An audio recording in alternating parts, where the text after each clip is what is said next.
ಇಡೀ ರಾಜ್ಯದ ಚಿತ್ತ ಇದೀಗ ಡಿಕೆ ಶಿವಕುಮಾರ್ ಪ್ರಮಾಣ ವಚನದತ್ತ ಸಾಗ್ತಾ ಇದೆ. ಎಲ್ಲರೂ ಕೂಡ ಕಾತುರದಿಂದ ಕಾಯ್ತಾ ಇದ್ದಾರೆ. ಸಾಂಪ್ರದಾಯಿಕ ಡ್ರೆಸ್ ನಲ್ಲಿ ಮಿಂಚಲಿದ್ದಾರೆ ಡಿಕೆಶಿ.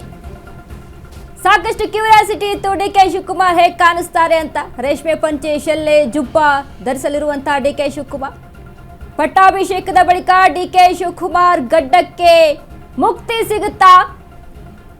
ಇಡೀ ರಾಜ್ಯದ ಚಿತ್ತ ಇದೀಗ ಡಿಕೆ ಶಿವಕುಮಾರ್ ಪ್ರಮಾಣ ವಚನದತ್ತ.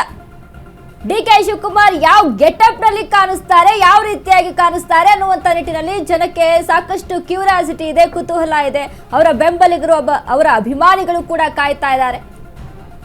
ರೇಷ್ಮೆ ಪಂಚೆ, ಶೆಲ್ಲೆ, ಜುಬ್ಬ ಧರಿಸಲಿರುವಂತಹ ಡಿಕೆ ಶಿವಕುಮಾರ್. ಬಟ್ ಇಲ್ಲಿ ಪ್ರಮುಖವಾದಂತ ವಿಚಾರ ಅಂತ ಅಂದ್ರೆ ಡಿಕೆ ಶಿವಕುಮಾರ್ ಅವರ ಗಡ್ಡಕ್ಕೆ ಮುಕ್ತಿ ಕೊಡ್ತಾರಾ ಅಂತ. ಶಪಥದ ಮೇರೆಗೆ ಏನಾದ್ರೂ ಗಡ್ಡವನ್ನ ಬಿಟ್ಟಿದ್ರ ಅನ್ನುವಂಥದ್ದು. ತಿಹಾರ್ ಜೈಲ್ಗೆ ಹೋದಂತ ಸಂದರ್ಭದಲ್ಲಿ ಬಂದಂತ ಆಗಿಂದಲೂ ಕೂಡ ಗಡ್ಡಧಾರಿಯಾದಂತ ಡಿಕೆ ಶಿವಕುಮಾರ್ ಈಗ ಸಿಎಂ ಆಗಿ ಪ್ರಮಾಣ ವಚನ ಸ್ವೀಕಾರ ಮಾಡಿದ ಬಳಿಕ ಗಡ್ಡಕ್ಕೆ ಮುಕ್ತಿ ಕೊಡ್ತಾರಾ ಅನ್ನುವಂತ ಪ್ರಶ್ನೆ ಕಾಡ್ತಾ ಇದೆ. ಡಿಕೆ ಶಿವಕುಮಾರ್ ಯಾವ ರೀತಿಯಾಗಿ ಕಾಣಿಸ್ತಾರೆ? ಸಾಕಷ್ಟು ಬ್ರಾಂಡೆಡ್ ಡ್ರೆಸ್ಗಳನ್ನ ಇಷ್ಟಪಡುವಂಥವ್ರು, ಬ್ರಾಂಡೆಡ್ ವಸ್ತುಗಳನ್ನ ಇಷ್ಟಪಡುವಂತಹ ಡಿಕೆ ಶಿವಕುಮಾರ್ ಯಾವ ಗೆಟಪ್ನಲ್ಲಿ ಬರ್ತಾರೆ ಅನ್ನುವಂಥ ನಿಟ್ಟಿನಲ್ಲಿ ಸಾಕಷ್ಟು ಕ್ಯೂರಿಯಾಸಿಟಿ ಇತ್ತು. ಇದೀಗ ಸಾಂಪ್ರದಾಯಿಕ ಉಡುಗೆಯಲ್ಲಿ ರೇಷ್ಮೆ ಪಂಚೆ, ಶೆಲ್ಲೆ, ಜುಬ್ಬ ಧರಿಸಲಿರುವಂತಹ ಡಿಕೆ ಶಿವಕುಮಾರ್ ಪಟ್ಟಾಭಿಷೇಕದ ಬಳಿಕ ಡಿಕೆ ಶಿವಕುಮಾರ್ ಗಡ್ಡಕ್ಕೆ ಮುಕ್ತಿ ಸಿಗುತ್ತಾ ಅನ್ನುವಂಥ ಪ್ರಶ್ನೆ ಮತ್ತೊಂದು ಕಡೆ.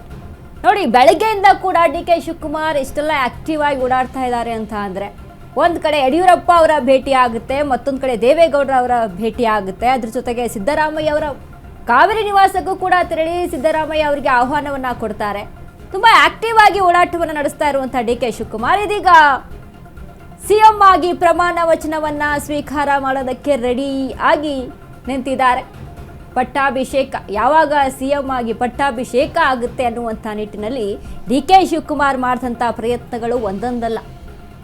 ಯಾವುದೇ ದೇವ್ರೂ ಸಹಿತ ಬಿಟ್ಟಿಲ್ಲ, ಯಾವುದೇ ರೀತಿಯಾದಂಥ ಪ್ರಯತ್ನವನ್ನ ಕೂಡ ಬಿಟ್ಟಿಲ್ಲ. ರಾಜತಾಂತ್ರಿಕವಾಗಿ ಕೂಡ ಪ್ರಯತ್ನ ಇತ್ತು, ಇಲ್ಲಿ ದೈವ ಭಕ್ತರಾಗಿ ಕೂಡ ಪ್ರಯತ್ನ ಇತ್ತು.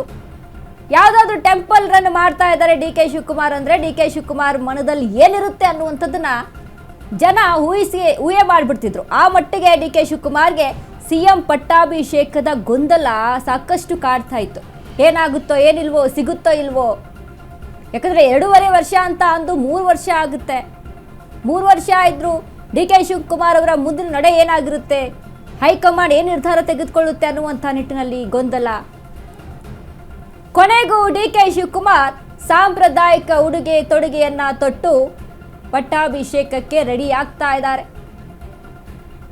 ನೊನವಿನಕೆರೆ ಅಜ್ಜಯ್ಯ ಡಿಕೆ ಶಿವಕುಮಾರ್ ಹೆಚ್ಚಾಗಿ ನಂಬುವಂತಹ ದೇವರು. ಕೊನೆಗೂ ನೊನವಿನಕೆರೆ ಅಜ್ಜಯ್ಯ ಆಶೀರ್ವಾದ ಮಾಡಿದ್ದಾರೆ. ಈ ಬಾರಿ ಪಕ್ಕಾ ಆಗೇ ಬಿಡುತ್ತೆ, ಸಿಎಂ ಸ್ಥಾನ ಸಿಕ್ಕೇ ಬಿಡುತ್ತೆ ಅನ್ನುವಂಥ ನಿಟ್ಟಿನಲ್ಲಿ ಡಿಕೆ ಶಿವಕುಮಾರ್ ಅಷ್ಟೊಂದು ಆತ್ಮಸ್ಥೈರ್ಯವನ್ನ ಇಟ್ಕೊಂಡಿದ್ರು, ಅಷ್ಟೊಂದು ವಿಶ್ವಾಸವನ್ನ ಇಟ್ಕೊಂಡಿದ್ರು. ಲೋಕಭವನದಲ್ಲಿ ಡಿಕೆ ಶಿವಕುಮಾರ್ ಪ್ರಮಾಣ ವಚನಕ್ಕೆ ನೀನು ಕ್ಷಣಗಣನೆ ಆರಂಭ ಆಗಿದೆ. 4:05 ಸಿಎಂ ಆಗಿ ಪ್ರಮಾಣ ವಚನ ಸ್ವೀಕಾರ ಮಾಡ್ತಾರೆ. ಲೋಕಭವನ ಕೂಡ ಸಿದ್ಧವಾಗಿರುವಂಥದ್ದು, ಎಲ್ಲ ರೀತಿಯಾದಂಥ ಭದ್ರತೆಯ ನಿಯೋಜನೆ ಆಗಿದೆ.